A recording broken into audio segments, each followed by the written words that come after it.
Hey everybody, it's Jennifer here, and we're back again with another recommendation station.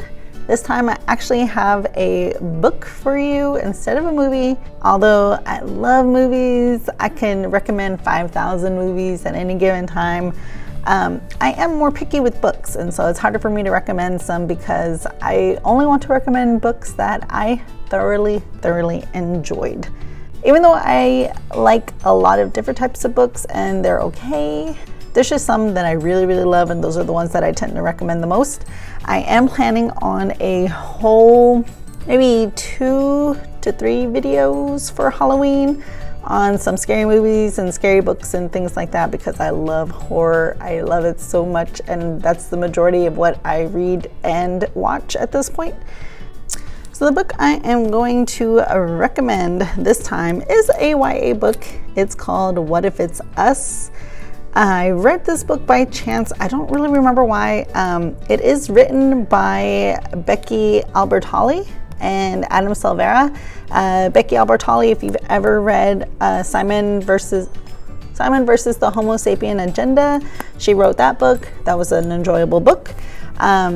I like the movie more than the book because as much as I love Simon, his running narrative in his head reading was a little bit too much for me, because I'm just like, child, I need you to get it together, okay? Just stop. There's a little bit of that in this book, especially with Arthur, but the book itself is really good. I listened to the audiobook and it is fantastic. I am not even joking. There are 2 leads in the book. There's Arthur and then there's Ben. And for the audiobook, they have 2 different actors that are playing those voices, so it just made it so much better, especially the guy that plays Arthur, his voice and the way that all his inflections, everything that he said and the way he said it was just so good and entertaining. I loved it so much. So I highly recommend the audiobook, but the book itself is actually really good as well. So What If It's Us is about these 2 teens. Arthur is visiting New York for the summer, and he happens to see this boy in the distance at the post office named Ben. And he immediately is like, that's a cute guy over there. We're making eye contact. There's stuff going on. They have like a little chat, and he finds out that Ben is sending his ex's stuff back to him. He's mailing it back, and he sees the name on the label as Hudson. That's about the majority of the information he gets from Ben during this first encounter. There's not a lot other than the like, we're making eye contact and I feel like we get each other kind of thing. But they end up separating, and they didn't exchange names. They didn't exchange information or anything like that. So it becomes like a misconnection. Arthur is this kid that's very much like, I'm gonna grab life by you know what kind of thing. So he's very out there. He's very like extroverted. He's like, I'm gonna make this happen. And he decides like, I'm not gonna let this be a misconnection. I am going to find this boy somehow. Which I will admit, the whole cyber stalking thing that occurs for him to find Ben is a little bit much, but it also kind of proves as a teen, like, your information is out there, and not only is your information out there, your friend's information is out there. So if you're in the background of a picture of some guy named Hudson that likes paninis, because that's how he ends up finding out who Hudson is, and seeing Ben in a background picture on one of his posts on Instagram or something like that, you're everywhere, basically. Your social thumbprint is there. It's somewhere. You know, anytime somebody posts something of you or somebody that you know or anything like that, like, it's all out there for anybody to find. And that is how Arthur ends up finding Ben. He finds out, I kind of forgot how he finds out, at this coffee shop that Arthur ends up going to. He's like, okay, I'm gonna post a flyer that's like a misconnection, I'm looking for this person type thing, and we'll see what the universe spews out. Like, if it gives me my one and only, that would be awesome. Let's see what happens, kind of thing. So basically he does like a misconnections ad. It's like, hi, I think your name is Ben. We met at this place. We said this thing. We had eye contact. And I think the universe wants us to be together. So let's, meet up. So he leaves his email address. And luckily, Ben ends up seeing the flyer at the coffee shop because I think it's near where the post office is, where they first met. And he's like, I don't know what to think about this. He just broke up with his ex not too long ago. He's trying to get rid of his stuff, which he ended up not being able to get rid of his stuff because of something happened at the post office that made them both leave. Whatever, he still has his ex's stuff. So he's still a little bit hung up on it. But he's like, I need to get out of this rut. This boy was really cute. Anytime I ever see a cute boy and I make eye contact with them, nothing ever happens. But this time something is happening, and I think it's the universe saying, like, maybe we should meet. So he ends up contacting Arthur, and they set out to do multiple first dates because every single date that they go on goes so wrong in so many ways. And I think that's my favorite part of the entire story, is watching them go on these dates that are just terrible. They end in disaster. They're so bad. I don't even know why they even try to keep dating each other, other than they're like, the universe, man, the universe is trying to like put us together. And Ben is like, maybe the universe is trying to separate us. I don't know, because obviously this is not working out. So they have multiple do-overs.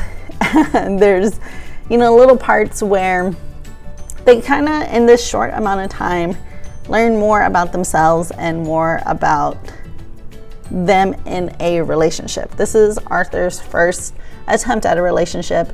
This is Ben's second, which the first one was a big one. So, he's still reeling from that. And he's also trying to figure out, like, how am I supposed to be in a relationship?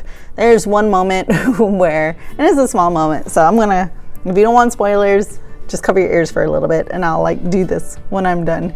But there's this very small moment where Ben surprises Arthur with these front row tickets to Hamilton on Broadway that he won, calling in or doing something. I don't remember what, but they had to be there at a certain time to get the tickets. And Ben is very much especially after the breakup, he's very much about himself. And so he's late to things. He doesn't think anything about it. It doesn't matter that Arthur's waiting sometimes. He's just like, that's just who I am. I don't rush to things. I'm not always on time. It's not a big deal. And so they go to get the tickets and they're like, you're too late. So you don't get the tickets. And Ben's like, well, that sucks. And Arthur's like, are you kidding me? These were front row Hamilton tickets. Do you not understand what just happened? And Ben is kind of like, maybe next time. And Arthur's like, there is no next time. What is your problem? It's a learning lesson for Ben, where I think he probably feels like he gave some parts of himself to the first relationship and then is like, no, I'm gonna do me. It's all about me, blah, blah, blah, blah, blah. And then getting into a second relationship is like, I probably need to have some concessions and try to be there for my person instead of it just being completely me. I know they sound terrible, especially Ben. Ben is such a downer, which I say that and also saying that was the same exact type person I was in high school. Just I don't like anything. I don't like anybody. Everything sucks, whatever. So he's very much that type of person. And Arthur's very much I love life. I love everything. Let's be crazy and have fun and whatever. Let the universe take us where it wants to take us. So they're very opposite. But I do understand Ben in quite a few spots where I'm like, I get you, bro. It's just, you gotta learn how to compromise and be in a relationship without having to focus solely on yourself. I know that sounds weird, but yes. My only qualm, well, not really qualm, but one, the ending is very open. So what happens between the two of them at the end, you're not going to get an answer to, which is good, but it also kind of sucks because you're in it to win it, man. You're in this story and you want to see how it ends, but it's very open-ended. So it's like, well, at least you can kind of take it however you want it to go, you know, to fit your own narrative type thing.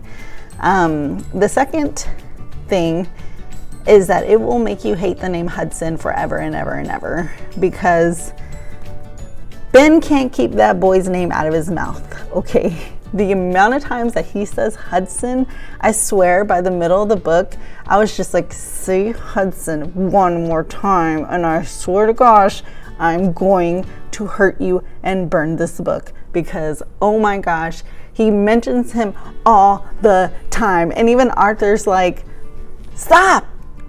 It's not about Hudson. There's no Hudson. Just erase Hudson from your mind. Move past Hudson. I don't want to hear Hudson's name anymore. And I'm like, yeah, exactly. I don't want to hear freaking Hudson's name anymore either, because especially hearing his inner monologue and things like that, it's like Hudson, Hudson, Hudson, Hudson, Hudson. And I'm like, I swear, if I hear the name Hudson one more time. Oh my gosh, you had a baby? That's so cute. What's its name? Oh, thank you. His name is Hudson. Hudson! So yes, I will try not to hurt anybody whose name is Hudson if I ever run into anybody whose name is Hudson in the future. But at this point, along with the huge list of trigger words that I have, just add Hudson to the list, because I can't with the name Hudson anymore. All in all, it was a really sweet book. I thought it was really good. Again, the audiobook is so good. The voice acting is amazing. It really gets you into the story and into the characters, giving them their own little voices and things like that. The little nuances, the way they say things, the way that they react to things. Like, the audiobook is so good. If you would like this book, you can always give us a call. We do have curbside pickup still available. We'll need your library card number. You can call us at the phone number that we'll make sure to have listed somewhere in the description. Or you can put it on hold online at the hcpl.net website. It's called What If It's Us by Becky Albertalli or Adam Silvera, whatever you want to put in there. Let me know if you read the book, if you enjoyed the book. I have recommended it to a couple of people and they did enjoy it. So hopefully, if you just want a cute little YA romance that's like just fun, I really recommend this one. That's my recommendation for the day, and I will see you later. Bye.